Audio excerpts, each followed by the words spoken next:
اور بہت خوبصورت موسم ہے آج یہاں پورچگل میں، اور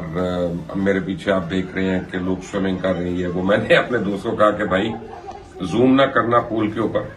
ورنہ لوگ مجھے نہیں دیکھیں گے، وہ پول کو ہی دیکھتے رہیں گے. تو بہرحال اور خبریں بڑی آ رہی ہیں، پاکستان سے بھی آ رہی ہیں، لندن سے بھی آ رہی ہیں. لندن سے آپ کو پہلے بتاؤں کہ کل مجھے پہلے کسی نے سوشل میڈیا پہ بتایا تھا کہ میجر ریٹائرڈ عادل راجہ جو ہیں ان کے گرفتاری کے وارنٹ آ چکے ہیں یا وہ گرفتار ہو گئے ہیں.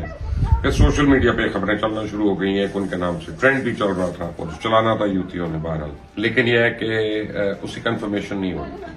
اب عادل راجہ کے متعلق یہ پتا چلا ہے کہ وہ واقعی 2 دن سے اویلیبل نہیں ہے. پہلے تو یہ کہا جا رہا تھا کہ ان کو اریسٹ کیا،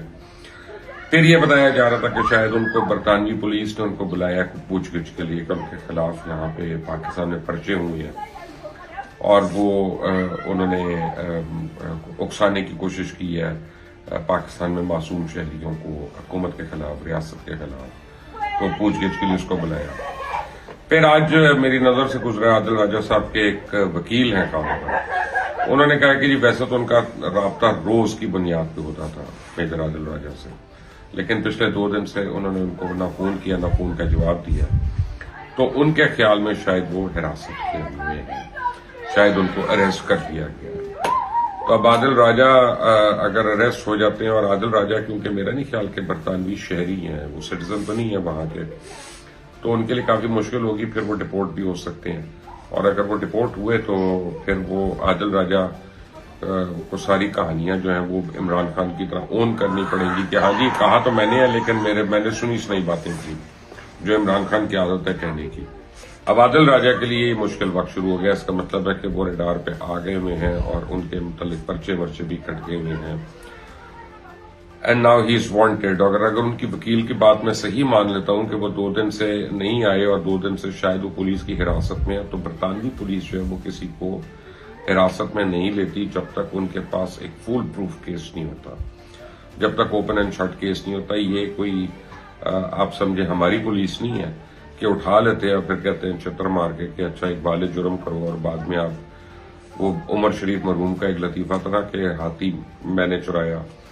تو وہ وہاں پہ اسی طرح کا ہو جاتا ہے. بہرحال عادل راجہ کے لیے اب مشکل وقت ہے، اور میرا خیال ہے کہ 2 دن سے ان کے کوئی ویلاگ بھی نہیں آیا، ویڈیو بھی نہیں آئی. تو یہ ایزیوم کیا جا سکتا ہے کہ عادل راجہ اس وقت برطانوی پولیس کی حراست میں، اور یہ حراست جو ہے اس وجہ سے ہے کیونکہ پاکستان میں ان کے خلاف جو کرمنل رپورٹس فائل ہوئی ہیں ان کے اوپر وہ کیا. عادل راجہ کے متعلق آپ کو میں یہ بتا دوں کہ وہ خود ساختہ ایک وار ہیرو بنے ہوئے ہیں، جبکہ وہ وار ہیرو نہیں ہے. ان کے اوپر الزام یہ ہے کہ ان کی غلط پلاننگ کی وجہ سے اپنی ہی فوج کے 3 سے 4 لوگ شہید ہو گئے تھے، اور بعد میں ان کا کورٹ مارشل بھی ہو رہا تھا اس پہ. تو بہرحال انہوں نے بڑی محنت سماجت کی یا کچھ کیا، تو اس کے بعد ان کو ڈس آنریبلی ڈسچارج کر دیا تھا فوج سے. پھر وہ اپنے دوستوں وغیرہ کی وجہ سے وہ جو ایکس سروس مین سوسائٹی ہے اس کے اسپوکس پرسن بن گئے تھے، اور جب وہ ایکس سروس مین سوسائٹی سے ڈیل کر رہے تھے، as a spokesperson deal کر رہے تھے، تو ان کا میڈیا سے رابطہ ہوا، اور رابطہ تو رہتا تھا، اسپوکس پرسن ہے. تو پھر اس کے بعد ان کو سمجھ آئی کہ وہ میڈیا میں کیسے ویلاگز وغیرہ کر سکتے ہیں. وہ پاکستان سے بھاگے جب ایک کیس میں، فراڈ کے کیس میں ہی واز وانٹیڈ، کیونکہ ان کے پاس کافی رقم وغیرہ ہتھیانے کا بھی الزامات تھے پاکستان میں. تو جب وہ وہاں سے بھاگے ہیں تو اس کے بعد لندن میں جا کے انہوں نے یہ کرنا شروع کر دیا. پھر رپورٹس آئیں کہ ان کو را نے بھی کانٹیکٹ کیا، ان کو پاکستان کے اور دشمن ممالک کے لوگوں نے بھی ان کو کانٹیکٹ کیا، اور انہوں نے افواج پاکستان کے متعلق جو ہے الرم پلرم بولنا شروع کر دیا. عادل راجہ اور حیدر میدی کینیڈا میں ہوتے ہیں. حیدر میدی وہاں پہ ایک اوبر گاڑی چلاتے ہیں، اور ان کے متعلق پتہ چلا ہے کہ ان کے اوپر بھی پرچے ہو گئے ہیں، اور ان کے لیے پاکستان آنا اب مشکل ہوگا. پہلے تو وہ آ جاتے تھے ہر تھوڑے عرصے کے بعد، تب مشکل ہوگا کیونکہ جب آئیں گے تو ایئرپورٹ پہ ہی ان کو گرفتار کر لیا جائے گا. اور ایف آئی اے کو بڑی کلیئر انسٹرکشنز ہیں کہ، اور اس میں رپورٹ میں یہ لکھا ہوا ہے کہ اوبر چلانے والا جو ہے پاکستان کی دفاعی معاملات کے بارے میں کیا اپنا لوگوں کو بتا رہا ہے اور بہکا رہا ہے اور بھڑکا رہا ہے. تو بہرحال یہ دونوں بھی ہیں، لیکن ان کے ساتھ ساتھ ایک پرچہ کٹا، اور جن 2 لوگوں کے لیے مشکلیں ہوئیں گی ابھی، ان میں ایک صابر شاکر اور ایک ڈاکٹر موہت پیرزادہ ہے۔ صابر شاکر جو ہیں ARY کے لیے پہلے کام کرتے تھے، ہم نے ایک ساتھ بڑا کام کیا، صابر ہمارے بڑے دوست بھی سب کچھ، لیکن صابر جو ہیں وہ محبت عمران میں اتنا آگے بڑھ گئے کہ پھر ان کو اچھے اور برا اور صحیح اور غلط کی رپورٹنگ کی شاید انہوں نے فرق کرنا چھوڑ دیا۔ لیکن یہ ہے کہ صابر شاکر بذات خود ایک اچھے انسان ہے، مجھے حیرانی ہے کہ وہ کس طرح سے دوسری سائڈ پہ چلے گئے، دوسری سائڈ یعنی پاکستان مخالف سائڈ کی بات کر رہا ہوں، اور بہرحال چلے گئے وہاں پہ۔ وہ کچھ لوگوں کو عمران خان نے اصل میں وعدہ کیا ہوا تھا کہ میں حکومت میں آ رہا ہوں، تو کچھ کو کہا گیا تھا تمہیں سینٹ کا ٹکٹ دے رہا ہوں، کچھ کو کہا گیا تھا میں تمہیں اسمبلی کا ٹکٹ دے رہا ہوں، کچھ کو یہ وعدے کیے گئے کہ میں تمہیں مشیر بنا رہا ہوں۔ تو کچھ پرانے فوجی بھی جو ہیں وہ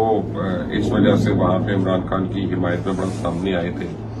کیونکہ ان کو کسی کو اس نے کہا ہوتا کہ میں تمہیں ڈیفینس کا وہ بنا رہا ہوں، کسی کو کہا ہوتا میں تمہیں یہ بنا رہا ہوں۔ اور وعدے کرنا تو عمران خان کو آتا ہے، وعدے تو وہ پوری قوم سے وعدے کرتا رہتا ہے، کبھی 50 لاکھ گھر کے، کبھی 1 کروڑ نوکریوں کے، کبھی $200 بلین کے، کبھی 10 بلین ٹری سونامی کا، تو کبھی عمران خان سے اگر ویسے کو پوچھے کہ بلین میں زیرو کتنے ہوتے ہیں تو شاید اس کو نہ پتا ہو، لیکن یہ کہ 10 بلین ٹری سونامی جو ہے اس نے وہ بھی بول دیا۔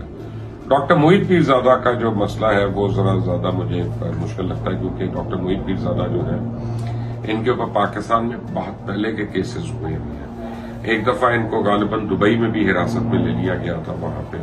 اور آپ کو وہ واقعہ یاد ہوگا جب موہت پیرزادہ وہاں پہ تھے، ان کے والد ہسپتال میں تھے، اور جو کہا جاتا ہے، مجھے نہیں کنفرم کہ کتنا صحیح ہے کتنا غلط ہے، لیکن کہا یہ جاتا ہے کہ جب ان کی ڈیتھ ہو گئی تھی یا ہونے والی تھی تو ہاسپٹل کے کیمراز پہ انہوں نے سیکورٹی والوں نے دیکھا کہ موہت پیرزادہ صاحب جو ہیں یہ اپنے والد کے انگوٹھے جو ہیں وہ اسٹیمپ پیپرز پہ لگوا رہے ہیں، تو ان کو بہرحال انہوں نے حراست میں لے لیا۔ پتا چلا کہ ان کو پراپرٹی کے کاغذات تھے جن پہ وہ انگوٹھے لگوا رہے تھے، اور پھر بہرحال کافی دن کے بعد ان کی رہائی ہوئی، وہاں جیل میں تو وہ گئے UAE میں، کافی دن کے بعد ان کی رہائی ہوئی، پاکستان آئے۔ لیکن اس سے پہلے بھی ڈاکٹر صاحب جو تھے ان کے لیے مشکل تھی، جب بڑی ایک بہیمانہ طریقے سے ان کی گھر میں ایک مرڈر ہو گیا، اور ڈاکٹر صاحب بھی اسی وقت گھر میں تھے، لیکن انہوں نے ٹوٹل لا علمی کا اظہار کیا، ان کا مجھے نہیں پتا یہ کون آیا کیسے مرڈر کر گیا، یہ ہوا۔ اچھا، دونوں کیسز میں پراپرٹیز انوالو تھیں، اور ایک گھر تھا اسلام آباد کا، اور پھر اور پراپرٹیز تھیں، وہ انوالومنٹ تھی، اور یہ ان کے پر الزام لگتا رہا تھا۔ لیکن بہرحال اس کے بعد انہوں نے اپنی ایک جگہ بنا لی، اور روزنامہ 92 کا جو اخبار ہے 92، اس کے ساتھ وہ منسلک ہو گئے، اور کافی اچھا ان کا پروگرام چل رہا تھا کہ اس کے بعد یکایک وہ پاکستان سے فرار ہو گئے، اور پاکستان کے باہر جا کے انہوں نے عجیب و غریب قسم کے ویلاگز جو ہیں کرنا شروع کر دیے۔ یہ بڑا آسان ہوتا ہے یہ ویلاگ کرنا، میں آپ کو ایک اس کی ریزن بتاتا ہوں کہ مجھے پچھلے 2 سال سے لوگ سمجھا رہے ہیں کہ یار اتنی پاپولیرٹی ہے عمران خان کی، تم عمران خان کے حق میں اگر ویلاگز کرتے ہو تو اتنے $1000 تمہیں آئیں گے مہینے کے، اور اتنے پیسے ملیں گے، تم کیا اپنا جھاک مار رہے ہو، تمہاری ویڈیو کو دیکھ بھی نہیں رہا، اور جو دیکھ رہے ہیں وہ اسے کھچ کھا رہی ہیں، تو اتنے پیسے بھی تم بنا سکتے ہو، تمہیں نہیں مل رہے۔ تو میں بخیر کیا ان کو جواب دوں اور کیا میں ان کو بتاتا، لیکن یہ فیکٹ ہے کہ اس وقت ڈاکٹر موہت پیرزادہ، صابر شاکر، ان دونوں کے لیے بھی زمین تنگ ہو رہی ہے۔ ان کی رپورٹس مختلف تھانوں میں آ چکی ہیں، ان کے پر FIRs کٹ چکی ہیں،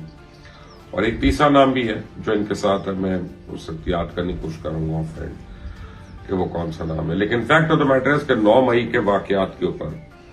اب جو ہے ریاست ایک پیج پہ ہے، حکومت اور ریاست، اور یہ نہ صرف فیصلہ ہوا بلکہ اس کے اوپر عمل درآمد شروع ہو گیا کہ 9 مئی میں جو ملوث ہے لوگوں کو اکسانے میں، لوگوں کو انسائٹ کرنے میں، اور ان لوگوں کے اوپر کہ جو وہاں پہ جنہوں نے کسی قسم کی توڑ پھوڑ چلاؤ گھراؤ کا حصہ بنے، ان کے لیے کسی قسم کی معافی نہیں ہے۔